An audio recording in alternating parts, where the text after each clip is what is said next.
Welcome back to my channel ఎస్డీతో స్నేహ. థంబ్నెయిల్లో చూసినట్టు అసలు నాకు ఏమి సర్జరీ అయింది, అసలు ఏం ప్రాబ్లం వచ్చింది, ఇదంతా నేను షేర్ చేసుకునే ముందు మీకు ఆ మంత్లో జరిగిన మొత్తం ఈవెంట్స్, అసలు ఏమేమైంది, అసలు ఆ ప్రాబ్లం ఎట్లా స్టార్ట్ అయింది, నేను ఏం ఎక్స్పీరియన్స్ చేసిన, what did I go through actually I wanted to share. Because 5th month of pregnancy నా ప్రెగ్నెన్సీలో ఒక టర్నింగ్ పాయింటే కాదు, నా లైఫ్లోనే ఒక పెద్ద టర్నింగ్ పాయింట్ లాగా నాకు ఎందుకో అనిపించింది. ఆ తర్వాత చాలా మారిపోయినాను నేను, both physically and mentally. So అది అంత ఈజీ కాదు, అట్లానే కష్టము అని కూడా నేను అనుకోలేదు. So I just want to share everything with you all. ఎందుకంటే నేను ప్రెగ్నెన్సీ స్టార్ట్ అయినప్పటి నుంచి వీడియోస్ అన్నీ పోస్ట్ చేసుకుంటూ వస్తున్నా కదా, ఎట్లా ఒక్కొక్క ఎక్స్పీరియన్స్ ఉండే. సో ఇది కూడా షేర్ చేసుకుందామని అనుకుంటున్నా.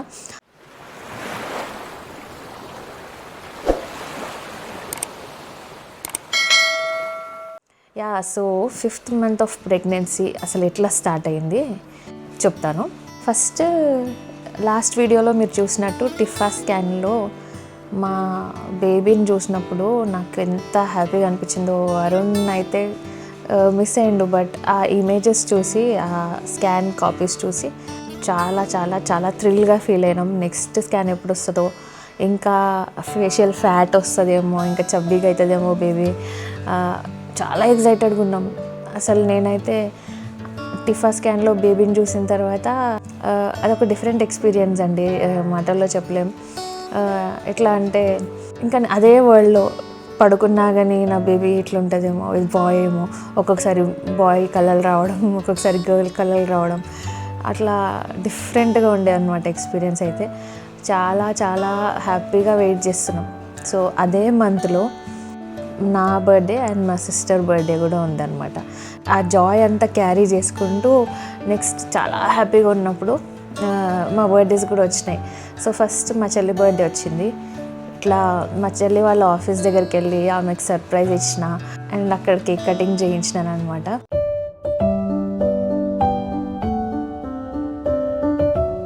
Happy birthday to you, happy birthday to you, happy birthday dear Sweety. దాని తర్వాత మేము ఫ్యామిలీ అంతా చాలా బాగా హ్యాపీగా స్పెండ్ చేసినాం.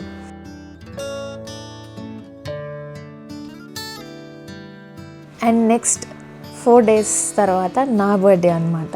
ఆమెది 4th, నాది 8th అనమాట. సో 8thకి మళ్ళీ నా బర్త్డే వచ్చింది. చాలా హ్యాపీగా నా బర్త్డే స్టార్ట్ అయ్యింది అండ్ హ్యాపీగా ఫ్యామిలీతో టైం స్పెండ్ చేసిన.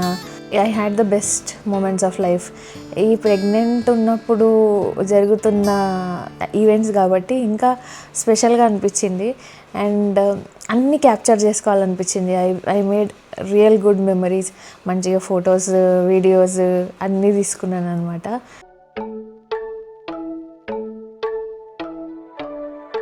Happy birthday to you, happy birthday to you, happy birthday, happy birthday, happy birthday to you, happy birthday to you, happy birthday to you, happy birthday, happy birthday, happy birthday to you.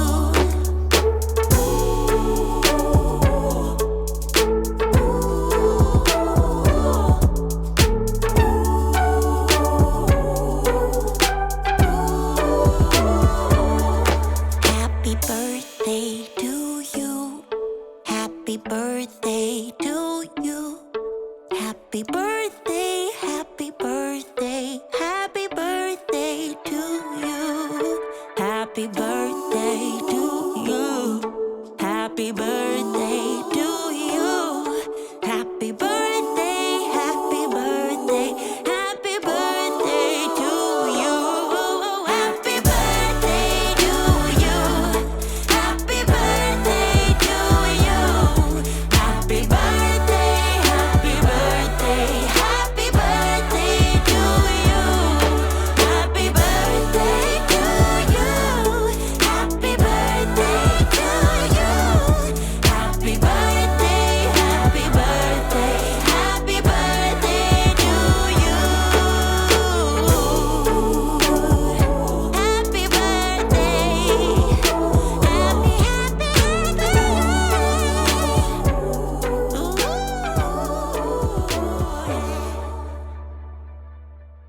ఇలా TIFFA scan తర్వాత Sweety birthday తర్వాత మళ్ళీ నా birthday తర్వాత ఇంకా moments అన్నీ special చేసుకుందాము.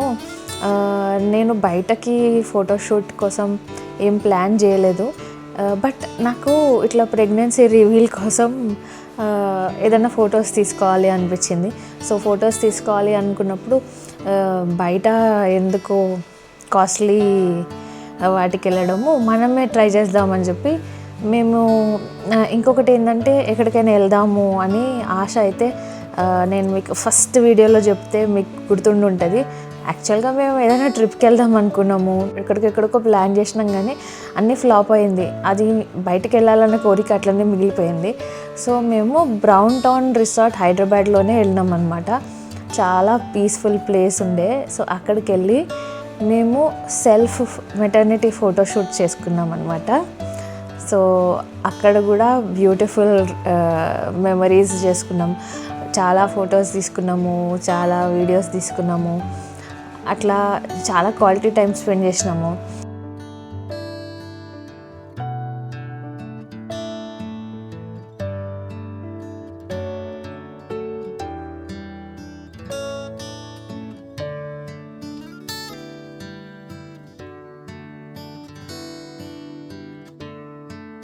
మంచిగా అనిపించింది నాకైతే. ఇంకొక బ్యూటిఫుల్ మెమరీని అయితే నేను యాడ్ చేసుకున్నాను అనమాట ఈ 5th మంత్ ప్రెగ్నెన్సీ. సో ఇంత హై నేను యూజువలీ లైఫ్లో జరిగినాయి కానీ బ్యాక్ టు బ్యాక్ సంతోషాలన్నీ ఇట్లా చేరుకుంటున్నాయి. అంటే I mean what you say, అన్నీ కలిపి ఒకటేసారి చాలా ఎక్స్ట్రీమ్ సంతోషాలన్నీ వస్తున్నట్టు అట్లా నేను ఓవర్ ద స్కై ఫీల్ అయినాను అనమాట. చాలా happy happy happy happy happy అన్నీ హ్యాపీ మూమెంట్స్ వస్తున్నాయి అనమాట. ఈ అన్ని హ్యాపీ మూమెంట్స్లో మాత్రం ఒక వార్నింగ్ లాంటిది వస్తున్నా కానీ నేను ఇగ్నోర్ చేస్తూ పోయినాను అనమాట. యాక్చువల్లీ ఇగ్నోర్ చేయలేదు. ఏం జరిగిందంటే మధ్యలో నాకు మంత్స్ పెరిగిన కొద్దీ 5th మంత్ స్టార్ట్ అయినప్పటి నుంచే నాకు స్లైట్గా అబ్డామెన్లో పెయిన్ వస్తుంది. ఎస్పెషల్లీ యూరిన్కి వెళ్ళినప్పుడు చాలా షార్ప్ పెయిన్ లాగా వస్తుంది. అండ్ యూరిన్ పాస్ చేసిన తర్వాత కొంచెం రిలీఫ్ అవుతుంది. అదే నేను డాక్టర్కి కూడా చెప్పిన. అండ్ ఇప్పుడు ప్రెజెంట్ డే కూడా నాకు డాక్టర్ దగ్గర అపాయింట్మెంట్ ఉన్నప్పుడు అదే చెప్పిన. సో లాస్ట్ టైం నేను చెప్పినప్పుడు కూడా డాక్టర్ ఏమన్నారంటే, యూరిన్ శాంపిల్ ఇచ్చేసేలు, నీకు ఏమైనా యూరిన్ ఇన్ఫెక్షన్ అయిందేమో, ప్రెగ్నెన్సీలో యూరిన్ ఇన్ఫెక్షన్స్ కామన్, సో ఒకసారి టెస్ట్ చేసుకో అని అన్నారు. అయితే టెస్ట్ చేస్తే అది స్టెరైల్ అని వచ్చింది. మళ్ళీ రీసెంట్గా 2 days బిఫోర్ కూడా సేమ్ కన్సర్న్, సేమ్ ప్రాబ్లం డాక్టర్కి చెప్పిన. నాకు స్టిల్ అట్లనే అవుతుంది, పెయిన్ వస్తుంది నాకు, నా ఫైబ్రాయిడ్ పెయినా లేకపోతే అని అడిగితే వాళ్ళు అట్లా ఏం లేదు, ఇది యూరిన్ ఇన్ఫెక్షనే ఉంటుంది అని చెప్పి మళ్ళీ నన్ను యూరిన్ టెస్ట్ రాస్తే మళ్ళీ నేను టెస్ట్కి ఇస్తే అది స్టెరైల్ అని వస్తుంది. అసలు నాకు అర్థం కావట్లేదు. బట్ నేనేమనుకున్నా, ఫ్రీక్వెంట్ యూరినేషన్ అవుతుంది, పొట్ట పెరుగుతుంది, మేబీ లేకపోతే ఏదైనా గ్యాస్ట్రిక్ ఇష్యూ ఏమో అని చెప్పి లైట్ తీసేసుకున్నా. ఎందుకంటే ప్రెగ్నెన్సీలో కాన్స్టిపేషన్, గ్యాస్ట్రిక్ ఇష్యూస్, యాసిడిటీ ఇట్లాంటివి చాలా కామన్. అండ్ ఐరన్ ట్యాబ్లెట్స్ తీసుకునేటప్పుడు గ్యాస్ట్రిక్ ఇష్యూస్, యాసిడిటీ ప్రాబ్లం ఇట్లాంటివి కొన్ని ఎక్కువ ఉంటుంది అనమాట, కాన్స్టిపేషన్ ఇవన్నీ. సో నేను చాలా లైట్ తీసేసుకున్నా దాన్ని. సరే చిన్నదే, ప్రెగ్నెన్సీ రిలేటెడ్ ఏదో అని అనుకున్నా, లైట్ తీసుకున్నా. దాని తర్వాత 5th మంత్ ఎండింగ్కి వస్తుంది. ఇప్పటివరకు నాకేం ఫార్మాలిటీ జరగలేదు. శ్రీమంతం 9th మంత్లో చేసుకుందామా, 5th మంత్లో వేసుకుందామా, 7th మంత్లో వేసుకుందామా, ఈ డిస్కషన్స్ అన్నీ స్టార్ట్ అయిపోయిన ఉండే. అండ్ ఇంకొకటి ఏంటంటే, నాకు అందరిలాగా హెవీగా పొట్ట కనిపించట్లేదు. ఐ మీన్ ప్రెగ్నెన్సీ బంప్ అనేది నాకు కనిపించట్లేదు అనమాట. అందరికీ చాలామందికి 5th మంత్లోనే బాగా కనిపిస్తుంది, నాకైతే కనిపించట్లేదు. యాక్చువల్గా చాలామందికి నేను ప్రెగ్నెంట్ అని కూడా తెలియదు 5th మంత్లో. నా ఛానల్లో ఆల్రెడీ నా బర్త్డే వ్లాగ్, మా sister birthday vlog, brown town resort అవన్నీ ఉంటాయి. యాక్చువల్లీ నేను అప్పుడు ఆల్రెడీ ప్రెగ్నెంట్ ఉన్నాను అనమాట. సో అది తెలుస్తలేకుండే. అందుకే నేను శ్రీమంతం 5th మంత్లో చేసుకోవద్దు అని అనుకున్నా. 9th మంత్లో చేసుకుందామని అనుకుండే అనమాట. కానీ 5th మంత్లో కంపల్సరీ గాజులు వేయాలి అని టాక్స్ నడుస్తుండే. కానీ అది అట్లా టైం గడుస్తూ 5th మంత్ అయిపోతుండే. సో జస్ట్ ఒక 2 days బిఫోర్ 5th మంత్కి 2 days బిఫోర్ అయిపోతుంది ఇంకా అనుకున్నప్పుడు ఇంకా సడన్గా ప్లాన్ చేశారు. సడన్గా మా మమ్మీ వాళ్ళు మా అత్తయ్య వాళ్ళు ప్లాన్ చేసి ఇంకా అప్పుడప్పుడు డిసైడ్ అయ్యారు. రాత్రి డిసైడ్ అయ్యి నెక్స్ట్ డేకి ప్రోగ్రామ్ పెట్టేశారనమాట. సో ఒక చిన్న ఫంక్షన్ లాంటిది, జస్ట్ మెయిన్ ఒక 5 members అట్లా పిలిచి చేశారు. సో మా mummy 5 types of sweets, 5 types of fruits and గాజులు తెచ్చి చిన్న ఫార్మాలిటీ అయితే కంప్లీట్ చేశారు.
సో అది కూడా హ్యాపీగా జరిగిపోయింది.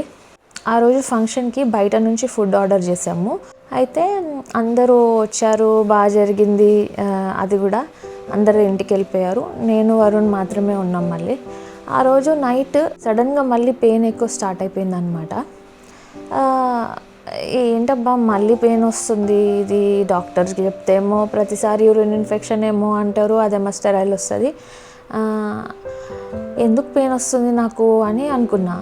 ఈసారి చాలా ఘోరంగా పెయిన్ వస్తుంది, నా వల్ల అయితే లేదు. ఎట్లా అంటే అసలు నేను నిలబడలేకపోతున్నా, ఏదో అయిపోతుంది, చాలా సివియర్గా వస్తుంది. నా ఫైబ్రాయిడ్ కూడా రైట్ సైడ్ అబ్డామన్లోనే ఉంటుంది అనమాట, లోవర్ అబ్డామన్లో, అంటే యూట్రస్ అవుటర్ సైడ్. నేనేమైనా ఫైబ్రాయిడ్ పెయిన్ ఏమో, అదేమైనా పెద్దగా అయిందేమో, ఎందుకంటే స్కాన్కి సైజ్ ఇంక్రీజ్ అవ్వడం నేను కూడా అంటే మెజర్మెంట్స్లో తెలుస్తుంది. సో అదే పెయిన్ అని కన్ఫామ్గా అనుకున్నాను నేను. కానీ మళ్ళీ ఇంకొక డౌట్ ఏంటంటే, బయట నుంచి ఫుడ్ ఆర్డర్ చేసినాం కదా, ఆ రైస్లో ఏమన్నా వాళ్ళు సున్నం అట్లా ఏమన్నా కలిపినారేమో, బాగాలేదేమో, దానివల్ల నాకు ప్రాబ్లం అవుతుందేమో, నాకు ఫుడ్ పడలేదేమో అని అనుకున్నాను. ఎందుకంటే నేను క్లీన్ డైట్లో ఉండి ఇంట్లోవే మ్యాక్సిమం తింటున్నా కదా, ఆ రోజు బయట నుంచి తిన్నాం కదా, నాకు అది ఏమో అని అనిపించి స్టిల్ ఏం చేసినా వాటర్ ఎక్కువ తాగితే ఫైబ్రాయిడ్ పెయిన్ ఏమైనా ఉంటే పోతుంది, వాటర్ ఎక్కువ తాగితే అని నాకు తెలుసు. సో నేను వాటర్ ఎక్కువ తాగి హైడ్రేటెడ్ ఉండడానికి ట్రై చేసిన. సో అట్లనే మేనేజ్ చేసిన. కొంచెం సేపటి తర్వాత పెయిన్ లైట్గా తగ్గినట్టు అనిపిస్తే ఆ రాత్రి నిద్రపోయినా. మళ్ళీ నెక్స్ట్ డే మార్నింగ్ నుంచి నాకు చాలా వీక్ అయిపోయినా, అసలు చేత కావట్లే, ఎటు పోయినా కానీ నొప్పి అనిపిస్తుంది. సో నాకు యూజువలీ బ్యాక్ పెయిన్ ఇష్యూస్ ముందు నుంచి ఉండడం వల్ల నాకు పెయిన్ అనేది నాకు అలవాటు అయిపోయింది అనుకుంటా. అంటే ఎక్స్ట్రీమ్ పెయిన్ వస్తున్నా కానీ లైట్ తీసుకుంటున్నా, నాకు అవ్వట్లేదు అసలు, బట్ నేను స్టిల్ బేర్ చేసుకుంటున్నా దాన్ని. అట్లా బేర్ చేసుకుంటూ ఆ రోజంతా గడిపినాను అనమాట.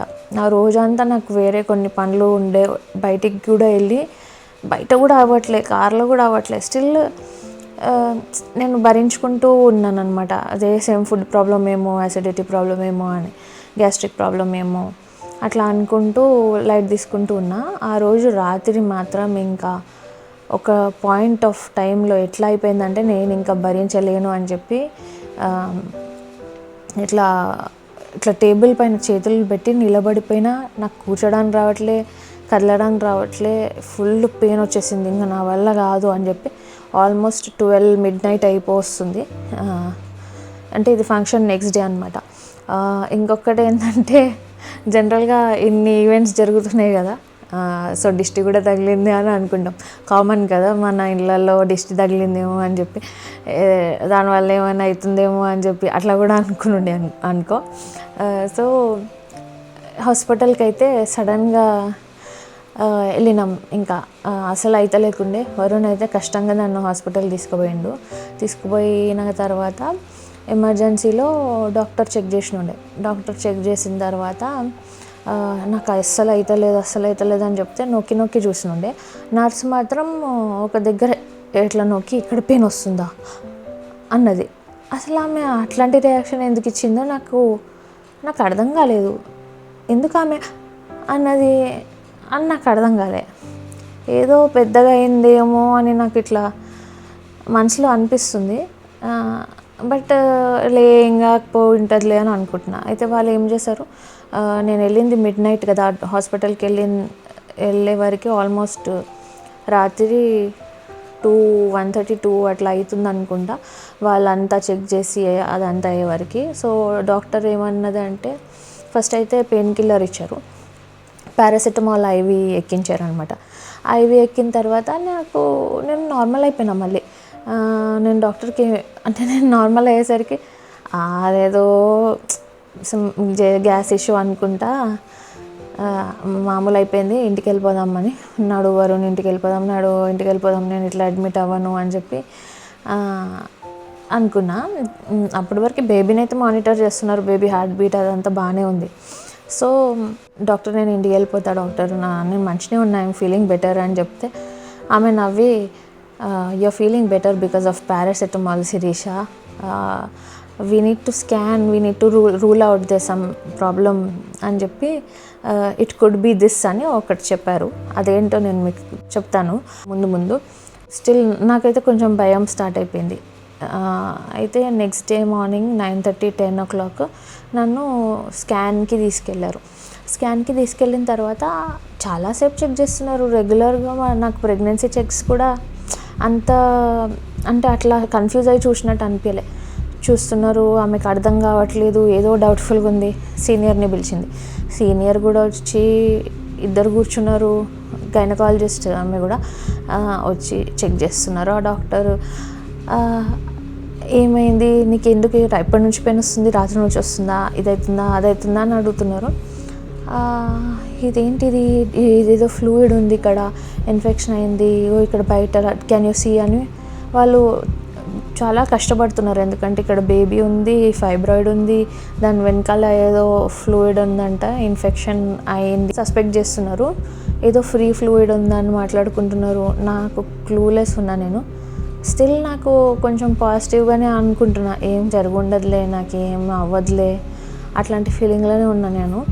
కానీ భయం అయితే ఉంది. దాని తర్వాత మళ్ళీ వాళ్ళు ఇంకా మా డాక్టర్, మా రెగ్యులర్ డాక్టర్ నన్ను ఎవరైతే చూస్తున్నారో మౌనిక డాక్టర్ని కూడా పిలిచారు. అందరూ ముగ్గురు చూస్తున్నారు. అసలు నాకు అర్థం కాలేదు. తర్వాత we're unable to figure out, అనుకుంటున్నాము ఒకటని బట్ చెప్తాము అని చెప్పి అట్లనే నన్ను హాస్పిటల్లో అంటే రూమ్ కూడా ఇచ్చారు. ఆ రూమ్లోనే ఉన్నా. నాకు మాత్రం అర్థమైపోయింది ద సంథింగ్ రాంగ్, నాకు ఇప్పుడు ఏదో సర్జరీ జరగబోతుంది అని అయితే నాకు అర్థమైపోయింది.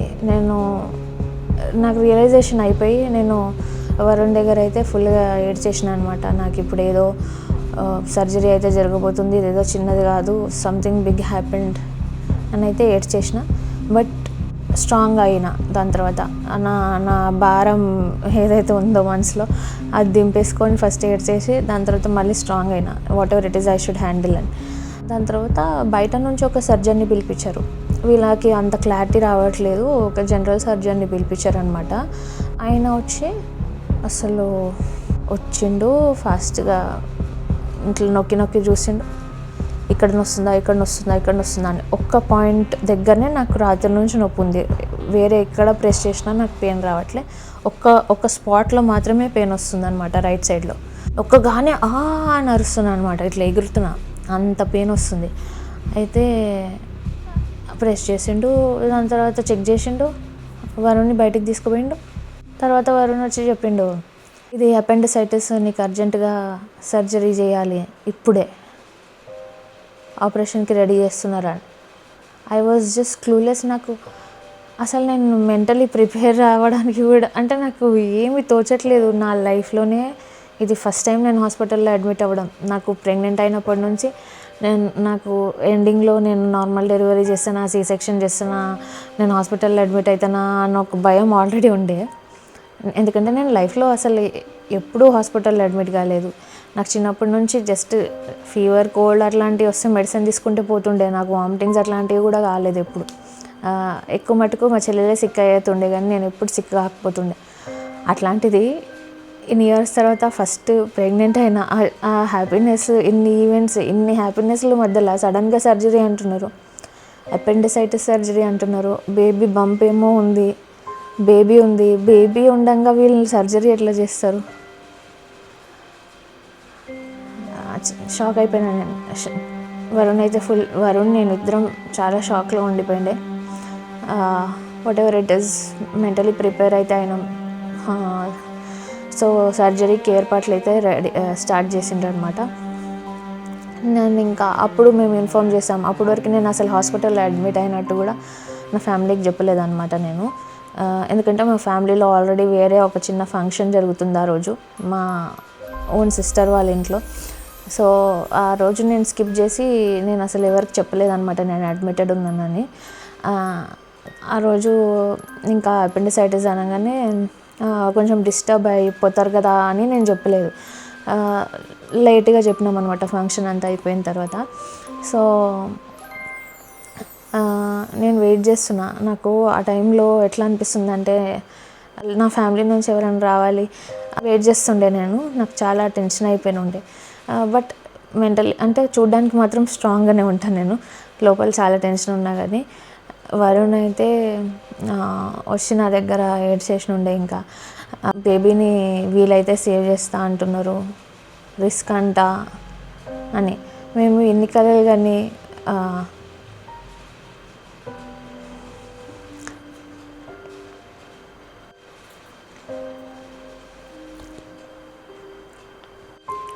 సో ఎన్ని కలలు కానీ ఎన్ని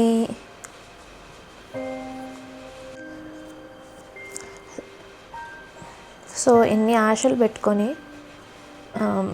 బేబీ కోసం ఎదురు చూస్తున్నాం కదా, ఆ టైంలో బేబీని సేవ్ చేయలేము అని డాక్టర్స్ అనేవారికి. ఇంకా సో మేమైతే చాలా భయపడిపోయినాము. వరుణ్ ఏడుస్తుండే, కానీ నేనైతే స్ట్రాంగ్ ఉన్నా. ఏం కాదు, ఎందుకు ఏడుస్తున్నావు, ఏం కాదు, దేవుడికి వదిలేద్దాం, మన డెస్టినీలో ఏముంటే అది అవుతుంది అని నేనైతే స్ట్రాంగ్గా ఉండే. అసలు వరుణ్ ముందైతే ఏడవలేదు. ఆ తర్వాత అనెస్థీషియా డాక్టర్ వచ్చేసింది. అనెస్థీషియా డాక్టర్ వచ్చి టెస్ట్ డోస్ అయితే ఫస్ట్ ఇచ్చారనమాట. ఇంజెక్షన్ లాగా టెస్ట్ డోస్ ఒకటి ఇచ్చి, నాకు అనెస్థీషియా పడుతుందా లేదా అంటే, టెస్ట్ ముందు ఎప్పుడైనా నీకు ఇచ్చారు ఏదైనా సర్జరీలు అయినాయి అంటే లేదు. సో లేదని చెప్పిన. సో టెస్ట్ డోస్ ఒకటి ఇచ్చి రియాక్షన్ ఏమైనా అవుతుందా చూశారు. రియాక్షన్ ఏం కాలేదు. అండ్ అప్పటికి నేను ఇంకా స్టిల్ వెయిట్ చేస్తున్నా, మా మమ్మీ వస్తుందేమో, ఎవరైనా వస్తారేమో అని. సో ఇంకా టైం అయిపోతుంది సర్జరీకి. అప్పుడు నేను డాక్టర్ని ఒకటే అడిగిన, డాక్టర్ ఇప్పుడు నాకు మత్తు ఎక్కిస్తారు కదా ఈ ఇంజెక్షన్తో, నా ఆ అనెస్థీషియా ఎఫెక్ట్ నా బేబీకి కూడా మత్తు ఎక్కుతుందా అని అడిగిన.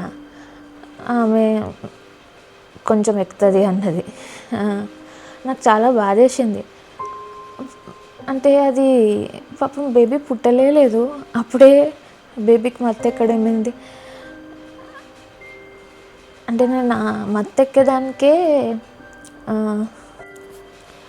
ఎక్కేదానికే నేను భరించలేకపోతున్నా, ఇంకా రిస్క్ అంటున్నారు. సో ఆ మూమెంట్స్ తలుచుకుంటే మాకు ఇప్పటికి చాలా టెన్షన్గా ఉంటుంది. సో అట్లా ఏమైందంటే సర్జరీకి అయితే రెడీ చేశారు. సర్జరీకి రెడీ చేసేసి ఇంకా మా మమ్మీ అయితే వచ్చిండే. మా మమ్మీ ఇంకా నన్ను కలిసిన తర్వాత వెంటనే నన్ను ఒక 15 minutesలో సర్జరీకి తీసుకెళ్ళిపోయారు. 1 hourలో సర్జరీ అయిపోతుంది అన్నారంట, బట్ 3 hours పట్టింది అంట. సో నాకైతే హాస్పిటల్కి అంటే ఇంకా నేను సర్జరీ రూమ్కి వెళ్ళినప్పుడు ఐ జస్ట్ ప్రే టు గాడ్కి ప్రే చేసి ఇంకా నేనైతే అంతా ఎక్స్ప్లోర్ చేసుకుంటూనే ఉన్నా. అసలు ఆపరేషన్ థియేటర్ ఎట్లుంటుంది అవన్నీ నాకు తెలియదు కదా. నేను ఇట్లా అదంతా చూసుకుంటా షాక్లోనే ఉన్నాను అనమాట. ఇట్లుంటుందా ఆపరేషన్ థియేటర్, ఇట్లుంటుందా, లైట్స్ ఇట్లా ఉంటాయా, ఐటమ్స్ ఇట్లా ఉంటాయా అని. విదిన్ సెకండ్స్ నాకు వాళ్ళు ఇంజెక్షన్ ఇచ్చేసారు, నాకు మత్తెక్కింది. నేను ఇంకా ఫ్లాట్ అయిపోయినాను. నాకు అసలు ఏం తెలియదు, అసలు ఏం చేస్తున్నారో కూడా తెలియదు. అంటే నేను దేవుడికి వదిలేసిన, ఇంకా మీరేమైనా చేసుకోండి అని. వాళ్ళు ల్యాప్రోస్కోపీ చేసి అపెండిసైటిస్ సర్జరీ చేశారనమాట. 3 ports చేశారు. Upper అబ్డామన్లో 2 ports and right side lower అబ్డామన్లో ఒక పోర్ట్ అంటే ఒక హోల్ అట్లా చేసిండ్రు అనమాట. చాలా కష్టమైందంట సర్జరీ. కన్సెంట్ ఫామ్ అయితే నింపించుకున్నారు ముందే వరుణ్తో. బేబీకి అంటే we will try to save అని. కానీ కన్సెంట్ అయితే ఫామ్ సైన్ చేయించుకుంటారు కదా, ఇట్లా రిస్క్ ఏమన్నా ఉంటే ఛాన్సెస్ ఉంటాయని. సో అదైతే జరిగింది. డాక్టర్ అయితే చెప్పిండంట, I will try to save నేను సేవ్ చేస్తాలే బేబీని, టెన్షన్ పడకు అని అయితే చెప్పినుండే అంట బయట నుంచి ఎవరైతే సర్జన్ వచ్చారో. అండ్ అట్లా సర్జరీ అయితే అయిపోయింది. సర్జరీ అయిపోయింది దాని తర్వాత అంటే నాకు తెలియదు కదా, ఏమి మత్తులో ఉన్నా. నాకు ఒక్కటే ఒక వాయిస్, మొత్తం బ్లర్ విజన్ ఉంది. ఆ బ్లడ్ విజన్లో నేను ఇట్లా నాకేదో మెలకు వస్తుంది, ఏదో మత్తుగా ఉంది, నాకు మొత్తం ఇట్లా నల్లగా ఉంది అంతే. అదే నెగిటివ్ లాగా మొత్తం ఇట్లా బ్లడ్ ఉంది. ఎవరో ఇట్లా కొడుతున్నారు నన్ను. డాక్టర్ అనుకుంటా, శిరీష సియో బేబీ అని నాకు ఒక చిన్న మానిటర్ అయితే కనిపించినట్టు గుర్తుంది. అందులో బేబీని నాకు చూపించారు కదులుతుంటే. ఈ బేబీ సేఫ్ అన్నారు. నాకు చాలా రిలీఫ్ అనిపించింది. అంటే నేను మత్తులోనే ఉన్నా కానీ నాకు తెలుస్తుంది. నాకు చాలా ఇట్లా ఆ మూమెంట్స్ కూడా నాకు ఇంకా బ్లరీగానే ఉన్నాయి. బేబీ ఏదో కదులుతుండే, బేబీ సేఫ్ సి అని. ఆ రోజు టిఫా స్కాన్లో చూసిన తర్వాత ఇదే చూడడం, అది కూడా బ్లర్డ్గానే ఉంది విజన్. దాని తర్వాత నేను వాట్ అబౌట్ ఫైబ్రాయిడ్ అని అడిగిన, ఎందుకంటే ఆ ఫైబ్రాయిడ్ తీయగలిగితే వాళ్ళు తీసేస్తారు అని ఒక నమ్మకం. అయితే అది నాకు గుర్తులేదు. మళ్ళీ వచ్చిన తర్వాత తెలిసింది ఏంటంటే ఫైబ్రాయిడ్ ఏం తీయలేదు, ఎందుకంటే అది తీసే పరిస్థితుల్లో లేదంట. ఒకవేళ అది కొంచెం ట్విస్టెడ్ ఉన్నా కానీ వాళ్ళు తీయడానికి ఈజీ. సో ఫైబ్రాయిడ్ ఏం తీయలేదు, అది అట్లనే ఉంది. జస్ట్ అపెండిసైటిస్ సర్జరీ చేశారు. ఒక బాటిల్లో నాకు చూపించారు, అది అపెండిక్స్ చూపించారు. అది కూడా మత్తుగానే బ్లడ్గానే గుర్తుంది నాకు. ఇంకా రూమ్కి అయితే షిఫ్ట్ చేశారు. రూమ్కి షిఫ్ట్ చేసిన తర్వాత ఆ రికవరీ చాలా కష్టంగా ఉండే. అదంతా నేను నెక్స్ట్ వీడియోలో చెప్తా. కానీ నేను ఈ ఎక్స్పీరియన్స్ మీతో ఎందుకు షేర్ చేసుకున్నానంటే, ప్రెగ్నెన్సీస్లో అవుట్ ఆఫ్ 100% 5% పీపుల్కి ఇన్ఫెక్షన్స్ అవుతాయి అంట. ఇన్ఫెక్షన్స్ ఎట్లా అవుతుందో మనం ఎవరు చెప్పలేము. స్టిల్ ఇన్ఫెక్షన్ అయితే అయ్యింది. అది 5% ఆఫ్ ప్రెగ్నెన్సీస్లో అపెండిసైటిస్ అవుతుందంట. ఆ 5% ఆఫ్ పీపుల్లో నేను ఉన్నా. అట్లా ఇదైతే జరిగింది. అండ్ ప్యూర్గా ఆ డాక్టర్ వల్ల అండ్ ఫెర్నాండెస్ వల్ల నా బేబీ అయితే సేఫ్ అయ్యిందనమాట. నా బేబీకి ఏం కాలేదు. అపెండిసైటిస్ సర్జరీ అయితే ఈజీగా చేసేస్తారు, కోసి తీసేయడం చాలా ఈజీ వేరే వాళ్ళకి, కానీ ప్రెగ్నెంట్ ఉన్నప్పుడు చాలా కష్టం. ఒకవేళ ఎర్లీ ప్రెగ్నెన్సీలో అయిందనుకో అబార్షన్ ఛాన్సెస్ ఎక్కువ ఉంటాయి. అదే ఎండ్ ఆఫ్ ద ప్రెగ్నెన్సీస్లో అయితే అప్పుడు ఆపరేట్ చేసేసి అపెండిక్స్ తీస్తారు అండ్ బేబీని కూడా తీస్తారు. ఇది నాది మిడ్లో అయింది, అది చాలా కాంప్లికేటెడ్ ఉండే. బేబీ ఉండగా యూట్రస్కి ఏం డిస్టర్బ్ కాకుండా వెనకాల సైడ్ ఉన్న అపెండిక్స్ని ఆపరేట్ చేయడం అంటే ఈజీ కాదు. Literally God saved me and my baby. Easy కాదు నేను చెప్తుంది అయితే. ఆ స్టేజ్లో అసలు మేము ఏం గోత్రు అయినామో అది నాకు వరుణ్కి మాత్రమే అర్థమవుతుంది. అంటే మా ఇద్దరికే తెలుసు, వేరే అందరికీ బేబీ సేఫ్, నేను safe, both mother and baby are safe అంతే.